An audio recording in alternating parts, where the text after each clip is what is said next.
Hello guys, this is Nibidula Bezbaruah in front of you. तो आज हम क्या देखेंगे? आज हम देखेंगे थर्मल एक्सपांशन। तो ये एक कमाल का टॉपिक है, बहुत इंटरेस्टिंग टॉपिक है। ये टॉपिक पढ़ने से आपका बहुत सारा जनरल नॉलेज भी बढ़ेगा आई थिंक, और आपको मजा आएगा। क्लास 11 का टॉपिक है वैसे तो, लेकिन सबको देखना चाहिए, सबको मजा आएगा इस टॉपिक में, और ये मजा मैं सबको देना चाहता हूँ।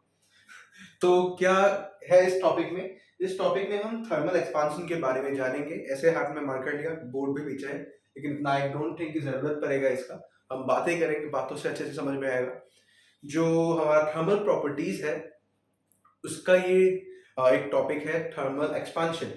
लेकिन इसमें क्या क्या आपको जनरल नॉलेज पता चलेगा, कि आपको यह पता चलेगा कि ऐसे दो जो हमारे रेलवे ट्रैक होता है, रेलवे ट्रैक के बीच में से छोटे छोटे गैप्स क्यों छोड़े जाते हैं, फ्लाईओवर्स में ऐसे गैप्स क्यों छोड़े जाते हैं, बड़े बड़े फ्लाईओवर्स में गैप्स क्यों छोड़े जाते हैं बीच बीच में, रोड्स में क्यों छोड़े जाते हैं, इसके बारे में आपको पता चलेगा। आपको पता चलेगा गर्मियों में क्यों एक्सपांड करता है मेटल्स, वो पता चलेगा। तो बहुत कुछ चीजें जरूर पता चलेगी, और मैं आपको रिक्वेस्ट करना चाहूंगा जरूर से कि आप वीडियो को कंप्लीटली देखें। कोई ज्यादा बड़ा वीडियो तो होगा नहीं, तब भी 10 मिनट तक जा सकता है वैसे। तो शुरू करते हैं। तो थर्मल एक्सपांशन होता क्या है, पहले वो जानना जरूरी है। मैं बोर्ड में नहीं लिखूंगा, ऐसे भी जरूरत नहीं पड़ता, बहुत ही इजी सी बात है। जब टेम्परेचर चेंज होने से किसी ऑब्जेक्ट का डायमेंशन भी चेंज हो, तो उसे ही थर्मल एक्सपांशन कहा जाता है। तो आप बोलेंगे कि एक्सपांशन एक्सपांशन मतलब तो एक्सपांड करना होता है, तो आप सिर्फ चेंज इन डायमेंशन क्यों बोल रहे हैं? क्योंकि जब टेम्परेचर बढ़ता है तब जो हमारा ऑब्जेक्ट है वो एक्सपांड कर जाता है। तो इसी कारण इसको थर्मल एक्सपांशन कहा जाता है। थर्मल थर्मल मतलब कुछ anything that is related to thermo, that is heat, okay. और एक्सपांशन मतलब टू एक्सपांड, यस और नॉट, ओके। तो हीट के कारण एक्सपांड कर जाता है बहुत सारे ऑब्जेक्ट्स, बहुत सारे सभी ऑब्जेक्ट्स, तो उसी को थर्मल एक्सपांशन कहा जाता है। तो थर्मल एक्सपांशन का जरूर यहाँ पे 3 पार्ट है, मैंने लिखा हुआ है। तो उन 3 पार्ट को पहले जल्दी जल्दी देख ले, उसके बाद हम बढ़िया से अलग अलग एग्जांपल्स लेंगे, तब आपको और भी बढ़िया से समझ में आएगा।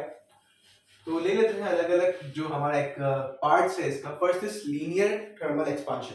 लीनियर थर्मल एक्सपांशन, इसके वर्ड से आपको समझ में आ रहा है कि linear that is related to length. अब बोल रहे होंगे इसने तो बोला था बोर्ड में लिखूंगा नहीं, लेकिन मैं बार बार लिख रहा हूँ, सॉरी। लेकिन देखिए, लीनियर थर्मल एक्सपांशन मतलब जब चेंज इन टेम्परेचर छोड़िए, टेम्परेचर बढ़ने से किसी चीज का लेंथ में इंक्रीज हो जाए, लेंथ बढ़ जाए, उसको कहा जाता है लीनियर थर्मल एक्सपांशन। तो लेंथ कैसे बढ़ता है? मान लीजिए ऐसे, आप बाकी अगर आप आगे पढ़ते जाएंगे तो आपको और भी क्लियर होता जाएगा। ये मान लीजिए एक रॉड है, जब इसमें टेम्परेचर गिरता है, हीट आता है, तो क्या होता है, ये थोड़ा सा एक्सपेंड कर जाता है, इधर की तरफ भी, इधर की तरफ भी। और जो चेंज इन लेंथ है, मान लीजिए वो डेल्टा एल है, तो ये जो एक्सपांड हुआ उसका टोटल लेंथ बोलिए कितना होगा? पहले एल था, अभी ये डेल्टा एल उसके साथ जुड़ गया, तो एल प्लस डेल्टा एल हो गया इसका टोटल लेंथ। तो change in length that is delta L, और टोटल लेंथ जो पहले था वो तो एल था ही। तो इसको हम कैसे बोल सकते हैं? आप बोल सकते हैं कि जो चेंज इन लेंथ है, थोड़ा सा लिख रहा हूं बोर्ड में, सॉरी। तो चेंज इन लेंथ जो है डेल्टा एल, आपको पता होगा that is proportional to, proportional symbol क्या क्या यूज कर रहा हूं मैं, delta L is directly proportional to L. हाँ, जितना लेंथ होगा उतना ही तो इंक्रीज करेगा, ये बात तो कॉमन सेंस है, आप सबको पता है। जो चेंज इन लेंथ है वो लेंथ पर तो डिपेंड करेगा ही, और चेंज इन लेंथ आपको और एक चीज पर यहाँ पे डिपेंड करेगा, that is change in temperature. Temperature change हो रहा है इसलिए तो लेंथ बढ़ रहा है, तो इन दोनों पे तो ये डिपेंड कर रहा है, यस और ओके। ये दो चीज तो मैंने आपको बता दिया। अब अगर आपको पूछूं मैं कि और कौन सी चीज पर ये चेंज इन लेंथ डिपेंड करता है, तो आपको मैं अभी 5 सेकंड देता हूं, आप सोचिए और जरूर से कमेंट सेक्शन में लिखिए। तो मैं काउंट करता हूं, आप लिख रहे होंगे, I hope so. 1 2 3 4 5 and time up. तो जो थर्ड चीज है जिस पर डिपेंड करता है that is material of substance. Obvious सी बात है, कॉपर हो या वुड हो, वो अलग अलग मटेरियल अलग अलग डिग्री से एक्सपांड करेगा। तो लेंथ में एक्सपांड करने के लिए जो है उसमें ये दो चीज हमको फॉर्मूला में जरूरी है, इसलिए मैं लिख रहा हूँ यहाँ पे। फॉर्मूला में हम मटेरियल रिक्वायर्ड तो नहीं, सॉरी टाइप ऑफ मटेरियल तो नहीं लिखेंगे, ये दो चीज हम लिखेंगे। एक बार आप देख लीजिए, अगर जरूरत पड़े तो जरूर से स्क्रीनशॉट मार लीजिए। मैं थोड़ा सा हट जाता हूँ। ओके, अभी आपको सबको पता है, इसको मैं इक्वेशन नंबर 1 और 2 को अगर मैं साथ में लिख दूं तो क्या होगा, that is delta L is equals to L dot change in temperature. Equal लिखा है तो हमको एक कांस्टेंट जरूर चाहिए होगा, और यहाँ पे ये कांस्टेंट होता है अल्फा। अल्फा को हम कहते हैं coefficient of linear expansion. Okay, यह है चेंज इन लेंथ का फॉर्मूला, लेकिन हमको अल्फा का फॉर्मूला भी चाहिए। अल्फा का फॉर्मूला ऐसे सिंपली निकल जाएगा, क्या कुछ देख लीजिए आप, एल डेल्टा एल और नीचे एल डॉट डेल्टा टी, ये हो गया अल्फा का फॉर्मूला। तो ये आप नोट कर सकते हैं। Okay, this is the linear thermal expansion. अगर लीनियर थर्मल एक्सपांशन आपको समझ आ गया है तो आपको ये दोनों तो ऐसे ही समझ में आ जाएगा। अभी लीनियर थर्मल एक्सपांशन का बढ़िया कुछ एग्जांपल देख लेते हैं। इसको मिटा दूं मैं, जरूर से मिटा देता हूं, आपने स्क्रीनशॉट ले लिया होगा। तो ये तो हो गया लीनियर थर्मल एक्सपांशन।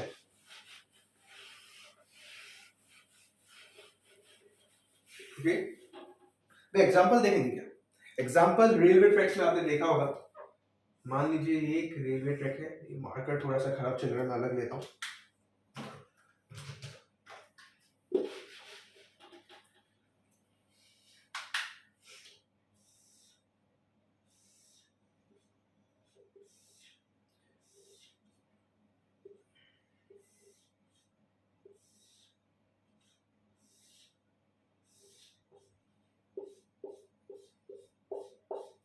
मेरा ड्राइंग बहुत भयंकर है, बहुत खराब ड्राइंग करता हूँ मैं, सॉरी ड्राइंग के कारण। लेकिन आप देख सकते हैं कि आप रेलवे ट्रैक के बीच में अगर ध्यान से देखेंगे, छोटा छोटा गैप छोड़ दिया जाता है।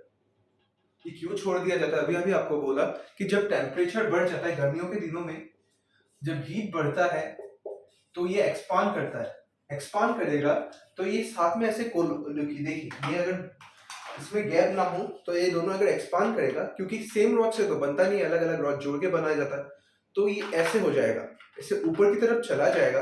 तो आपको पता है कि अगर ऊपर की तरफ चला जाएगा तो अगर ट्रेन आएगा तो उससे ये टकरा के ट्रेन पटरी से बाहर भी जा सकता है, ट्रैक से बाहर जा सकता है और बड़ा एक्सीडेंट हो सकता है। और ये हुआ भी है पहले, एंशिएंट टाइम्स में बहुत बार ऐसा एक्सीडेंट्स हुआ है। तो उसके मद्देनजर रखते हुए ये ध्यान में रखा गया है कि थोड़ा सा गैप छोड़ दिया जाए ताकि इसको एक्सपांड होने के लिए थोड़ा सा जगह मिल जाए, ताकि इस एक्सीडेंट से बचाया जा सके।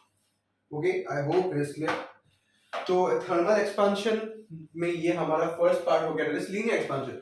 एरिया एक्सपांशन बिल्कुल एक ही तरीका का है, लेकिन यहाँ पे लेंथ की जगह आपका होता है एरिया। एरिया एक्सपैंड करता है।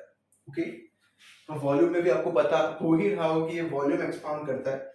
तो इसको मैं मिटाता हूँ, अभी आपको जस्ट इसका फॉर्मूला आपको दिखा देता हूँ कैसे होगा। सेम है, बिल्कुल सेम है लीनियर की तरह, बस अल्फा की जगह बीटा आ जाएगा और डेल्टा एल की जगह डेल्टा ए आ जाएगा। क्या होगा?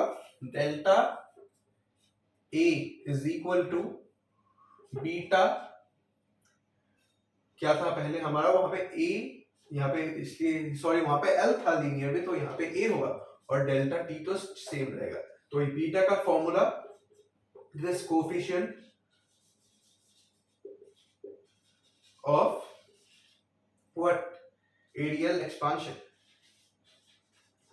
ओके, और बीटा का भी फॉर्मूला हम निकाल लेते हैं, डेल्टा ए डॉट, क्या लिखा है, ए डॉट डेल्टा टी। आप लोग बोल रहे हो क्या फालतू हैंडराइटिंग में लिखता हूं ना मैं, सॉरी। तो ये तो आप हो गया हमारा एरियल एक्सपांशन की बात। एरियल एक्सपांशन का मैं आपको बना के दिखाता हूं डायग्राम, ताकि आपको समझ में आएगा। मान लीजिए ये एक स्क्वायर शीट है आयरन का, जिसका एरिया ए है, और जब इसको मैंने हीट किया तो ये थोड़ा सा एक्सपांड कर गया।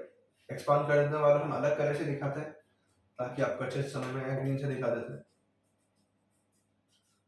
ये एक्सपांड कर गया, दैट इज अभी हो गया डेल्टा ए से ये एक्सपांड कर गया, तो इसका भी टोटल एरिया क्या होगा, ए प्लस डेल्टा ए।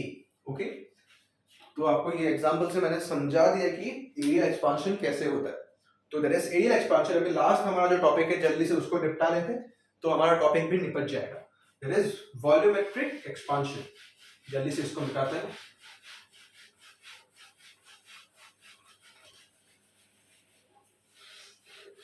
थोड़ा सा बोरिंग लग रहा होगा क्योंकि इसमें मैं कुछ कर नहीं पा रहा हूँ आपको इंटरेस्ट डालने के लिए, थोड़ा सा बोरिंग टॉपिक। तो ये वॉल्यूमेट्रिक एक्सपांशन जो है ये वॉल्यूम से रिलेटेड है।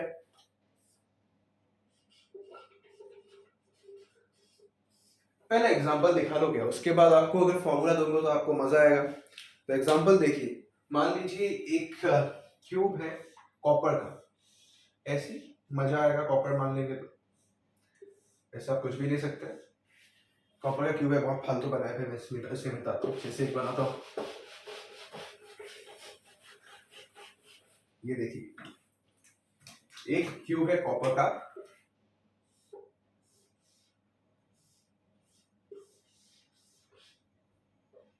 अरे भाई कितना खराब ड्राइंग है मेरा। ये हो गया कॉपर का क्यूब।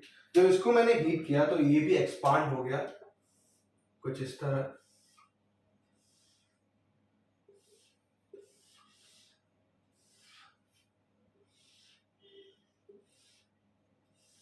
ओके, तो इसका पहले वॉल्यूम था V और ये डेल्टा V से एक्सपांड हुआ है, तो इसका टोटल वॉल्यूम हो जाएगा V प्लस डेल्टा V।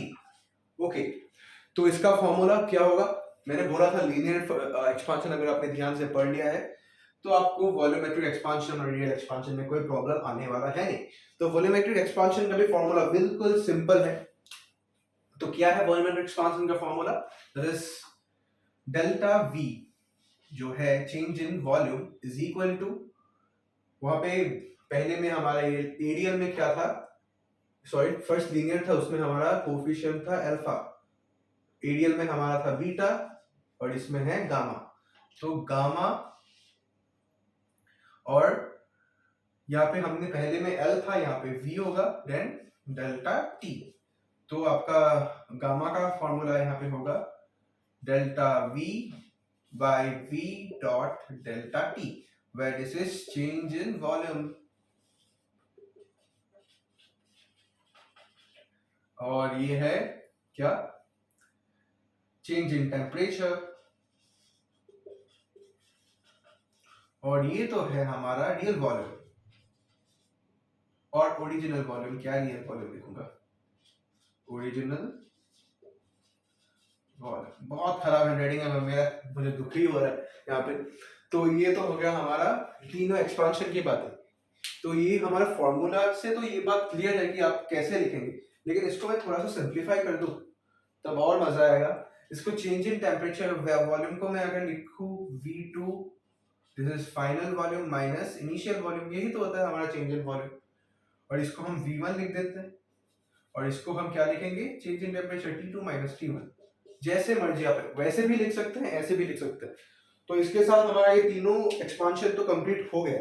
इसको हम जल्दी से एक बार रिवाइज कर लेते हैं सारे फॉर्मूलाज को। अगर आपको नोट करना तो आप नोट कर सकते हैं, मैं थोड़ा सा हट जाता हूँ, आप स्क्रीनशॉट भी ले सकते हैं। ओके, अभी मिटा देता हूँ फॉर्मूलाज को, जल्दी जल्दी एक बार लिख लेंगे और एक ही पेज में लिखते तो याद भी अच्छे से होता है। तो फर्स्ट क्या था हमारा, डेल्टा एल था ना, वो हमारा था alpha dot L delta T. तो हमारा अल्फा का फॉर्मूला था डेल्टा एल, उसके बाद एल डेल्टा टी, ये होगा हमारा अल्फा का फॉर्मूला। उसके बाद हमने पढ़ा वॉल्यूम, सॉरी एरियल का, एरियल का हमारा था delta A. Delta A is equals to क्या, अल्फा लिख दिया मैंने, बीटा है, beta dot A delta T, इसलिए बीटा का हमारा फॉर्मूला बन गया डेल्टा ए डेल्टा टी। ये हो गया हमारा बीटा का फॉर्मूला। और हमने लास्ट क्या पढ़ा, लास्ट हमने पढ़ा ये वाला delta we, that is gamma dot we dot delta T, और जो गामा का फॉर्मूला बना वो है delta we by we dot delta T. तो ये हो गया हमारा तीनों का तीन फॉर्मूला, और इसी के साथ ये तो हमारा टॉपिक कंप्लीट होता है। लेकिन आपको मैंने बस एक एग्जांपल दिया यहाँ पे, दैट इज रेलवे ट्रैक। अपने फ्लाईओवर में भी ये चीज सेम देखा होगा कि बड़े बड़े फ्लाईओवर्स में या ब्रिजेस में ऐसे बीच बीच में ये तो होता ही है, ये तो उसको कैरी करने के लिए होता है, आपको पता है, ऐसे ऐसे नीचे पानी की तक पहुंचता हुआ ऐसे पोल्स, लेकिन ये दोनों के बीच में ऐसे थोड़ा सा छोटा सा गैप जरूर रहता है ताकि ये भी एक्सपांड कर सके। अब ध्यान से अगर नजर डालेंगे, अब जब ब्रिज में जा रहे होंगे तो ऐसे साउंड करता है ना, टायर्स का डुक डुक डुक डुक साउंड करता है बीच बीच में। अब अगर नेक्स्ट टाइम किसी गाड़ी से ब्रिज में जाए तो ये जरूर से ऑब्जर्व कीजिएगा, तब आपको पता चलेगा अच्छे से ये साउंड करता रहता है ताकि एक्सपांड कर सके, और एक्सपांड होने से ऐसे उसका रोड खराब ना हो, एक्सीडेंट्स ना हो, तो इसी के कारण ये गैप छोड़ा जाता है। तो ये एक्सपांशन की बातें हो गई, लेकिन थर्मल एक्सपांशन का आपने डेफिनेशन तो देख लिया, it is the expansion due to change in temperature और change in heat, sorry increase in temperature, sorry ये तो आपका हो गया हमारा डेफिनेशन, लेकिन ये कैसे होता है वो भी जानना जरूरी है। देखिए, जब कोई भी सब्सटेंस हो उसका टाइटली कंपैक्ट होता है उसके मॉलिक्यूल्स, तो जब उसमें हीट प्रोड्यूस होता है तो उसमें वाइब्रेशन होता है, वाइब्रेशन होने से तो मॉलिक्यूल्स थोड़ा सा दूर दूर हो जाता है तो वो एक्सपांड हो जाता है, तो इसी कारण थर्मल एक्सपांशन होता है। तो इसी के साथ हमने थर्मल एक्सपांशन क्या है वो देखा, उसका टाइप्स देखा, एग्जांपल्स देखा, ठीक से समझा, और इसी के साथ इस वीडियो को मैं फिनिश करता हूँ। और मैंने जिस क्वेश्चन को आपसे पूछा था 5 सेकंड आपको दिया था, उसका आंसर जरूर से आप कमेंट सेक्शन में दीजिएगा। और अगर आपने यहाँ तक इस वीडियो को देखा है तो आपका बहुत बहुत थैंक यू कि आपने इतना बोरिंग वीडियो को भी बहुत लास्ट तक देख लिया। तो आपके समय के लिए शुक्रिया, टाटा एंड बाय बाय।